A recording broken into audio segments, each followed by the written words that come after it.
In a world where dragons just don't belong in fairy tales, they're flying over a city that we know as Reverse London. They're guarded by powerful witches that have secret magic of their own. I just finished watching this. Let's get into it. First, I want to give you some background on the anime.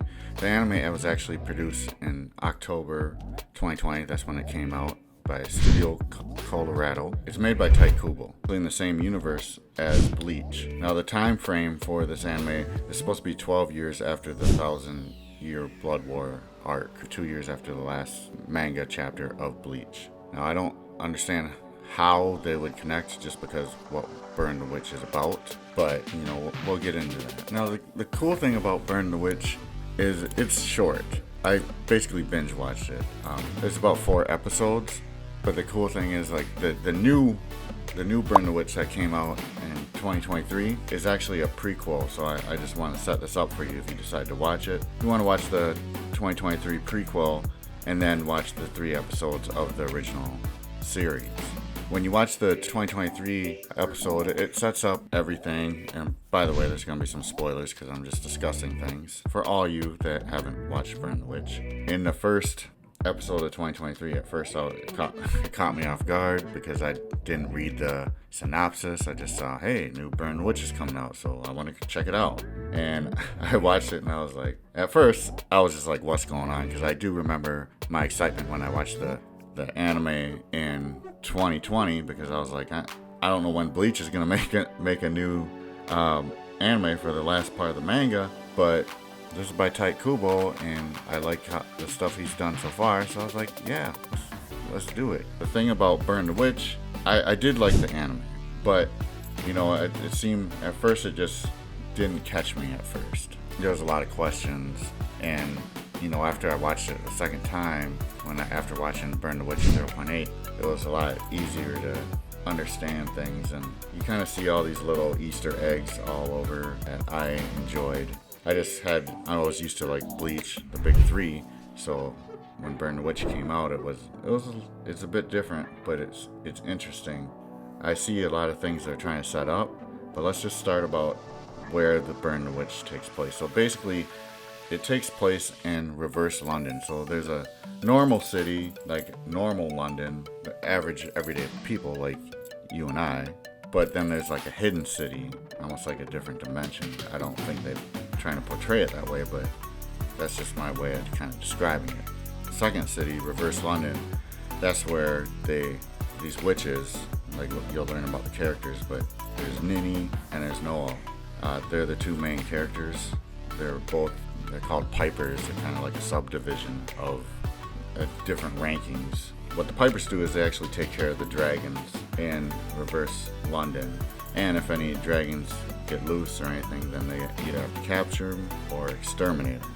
In regular London, usually there's not many dragons. But as we watch Burn the Witch, some of these dragons do get out. They manifest in regular London.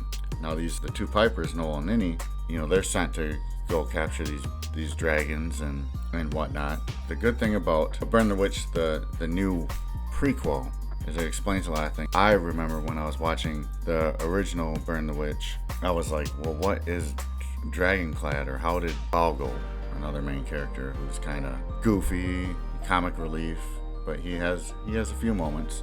He is Dragonclad. Now my theory is, since watching this anime, if you watched it, one of the things is humans can't touch dragons, or it's illegal for them to touch dragons, because the dragon absorb our negative energy and then it changes them. They become dark dragons. Now I didn't know, and no one did until the prequel, why Balgo was Dragonclad and his little Pomeranian, Sushi, was like part dragon. So they explain that very well in the prequel. What they explain, that Balgo gets bitten, it's kind of like he was infested with the dragon gene or something. I mean, they don't go into it, but that's how I looked at it, because after that one, the witches, Noel and Ninny, are responsible for Balgo now. And if you watch the first series, he has this little horn that actually turns into a sword when he was fighting. When the Cinderella dragon was looking at Balgo, the dragon itself seemed like it was intense and angry, and and when he looked at it, it seemed to calm down. It actually reminded me of, if you guys watched Attack on Titan, where Eren Yeager kind of had powers over normal Titans. I think they were trying to set something up like that. You guys should tell me your thoughts, what you thought when you saw that. To me, if they do proceed with the series, which I hope they do, Balgo's gonna be a character who has some kind of hidden powers, or he's a dragon himself. I could see him actually being a dragon, like turning into one. If you watch the first one where Seth was Balgo's friend since he was 7 years old, when Seth found out about Westbind area, this basically the Soul Society of Reverse London, even though they're not dealing with Hollows and there's no Soul Reapers. I actually am wondering about that dynamic and how they relate to each other, because it is called a soul society, but you're not dealing with souls, you're dealing with dragons. The way they talk about too, there's a part in the regular series where they're sent to gather grapes from a dragon. The two pipers, Noah and Ninny, the pipers are like the lower ranked soul reapers, but I think even lower, because Ninny is so set on becoming a saber. The series, there's a group of people called the Top Horns, and the Top Horns are like the Gote 13. They don't go into it that much, but that was the vibe I was getting. The only ones we really know of are the Inks, led by Bruno Banfai. They're just a different version. The Sabers was led by this other girl. They only show her for a minute, but she looked like an interesting character. I really enjoyed Burn the Witch, and one of the things I did like, the art style was pretty good. I don't know much about Studio Colorado, but I did do some research, and they have a couple anime, I believe, on Netflix. I think they're a subdivision of another studio. When you watch Burn the Witch, it says something about Wit Studios in the credits. The music in Burn the Witch I felt was pretty good, but there's nothing that like stuck out, and maybe I didn't watch it long enough, or maybe because the series isn't long enough, like compared to like some other animes. When you watch like certain series, like One Piece, Dragon Ball Z, or Naruto, or Bleach, even they just have songs that stick out. I even have on some of my playlists the characters more in detail. Noel, to me, well, I like her. She seems more stoic, and I think it's funny that she has that infatuation of the Japanese culture. I was laughing when they had the Dragon Ball recap song music as her ringtone. I don't know if it's just me, but with that little barrette she has in her hair, to me that gave me like a tiny Arankar vibe. And she was strong too. Like she kicked that dragon, and I mean she kicked Balgo, but he's a normal human, but when she kicked that dragon like that, like she's strong. She actually had like some of the best moments in the anime. I do like Ninny too. She's pretty cool, but she seems like that normal trope, the kind of angry girl. But I like her ambition, and it's interesting that she's actually like a teen idol, and she wants to do what she's doing. It's kind of cool. They're different jobs. It's like she has the ambition, but it seems like Noel has more of the talent. But together they do well. Balgo, my opinion on Balgo is, I'll be honest, I didn't like him at first, and I thought he was really annoying. But he's a different type of character. He's basically comic relief. Think he could be something more pivotal in the future. The way they wrote the story, he's got some hidden powers that you're gonna want to know more about him. The questions I have from this anime is, why are the dragons coming after him? And when you watch the part at the table with the Top Horns after they eat the Cinderella dragon, which was like a matrix, they said Balgo will cause more to come. When they were talking during that time, like when Bruno ran into the Cinderella dragon at first, from what I remember, they haven't seen one in like 50 years. And I believe they said there was like 7 of them, and Cinderella seemed pretty tough. And I'm sure like how they do it in anime, that's probably the weakest one. I'm wondering is like, are these dragons, I'm assuming maybe they're in hiding somehow, or maybe they manifest every so often, because when Mary found that one regular London, baby dragon, they manifest every so often, or they're in hiding. It's almost like they need Balgo now, because he's drawing a lot of dragons out, because they actually defeat a couple other ones. I'm just wondering what people's opinions are. What is Balgo? Because to me, I think he's a dragon. It may sound far-fetched, but, you know, after him being bit, you watch the Burn the Witch 08, Selby was a dragon that, you know, took over the body of Balgo's friend.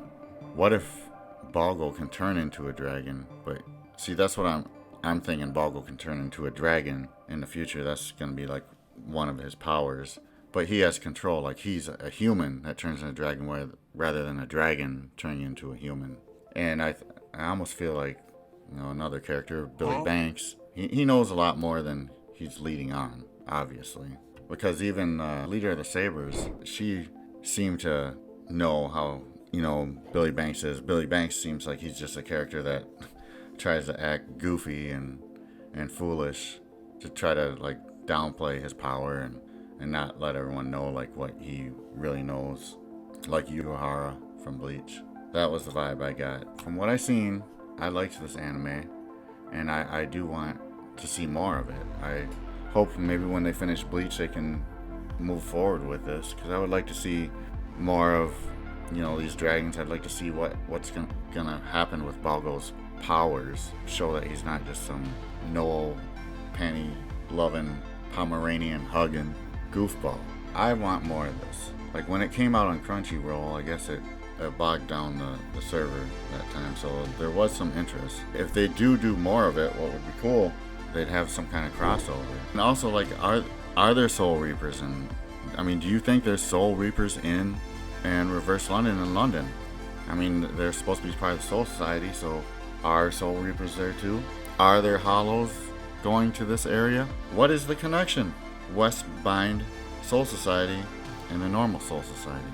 What happened to the dragons in Japan? Then you have to look at, well, if there's a Soul Society in Reverse London, then there's probably some more. Because I don't remember what happened at the end of Bleach, but what if, like, is this something different? Like, the Hollows got eradicated? But that wouldn't make sense for Bleach, because Hollows are souls. One thing they did say, though, in the anime, when they were climbing up the dragon's neck, is Ninny said to Noel, I believe they just kill the dragons in Japan. To me, that's interesting, and I don't know if that's a rumor that she was saying that just as a rumor, but not all the dragons seem evil, and that's what's different with, like, the Hollows. And not all Hollows were evil, but they just needed to be, you know, sent to the Soul Society. In Reverse London, the humans there know they can't touch the dragons, but the witches still have, you know, bonds with them. Noel and Ninny both ride little dragons. Bruno has Reichenbacher, so there's some kind of connection. Actually, that dragon even fought against Cinderella. What are your guys' thoughts? What do you guys think of that anime, and what do you think of? Would you like to see more of it? Do you think Balgo is a dragon like I do? Do you want to know more about the bond between the two soul societies? And could you see a crossover? If there was a crossover, who would you want? I'd love to see more of the Top Horns and their story. Just give me your thoughts, what you guys thought of it. Like I said, it's an easy watch. I'll look forward to seeing what you say in the comments.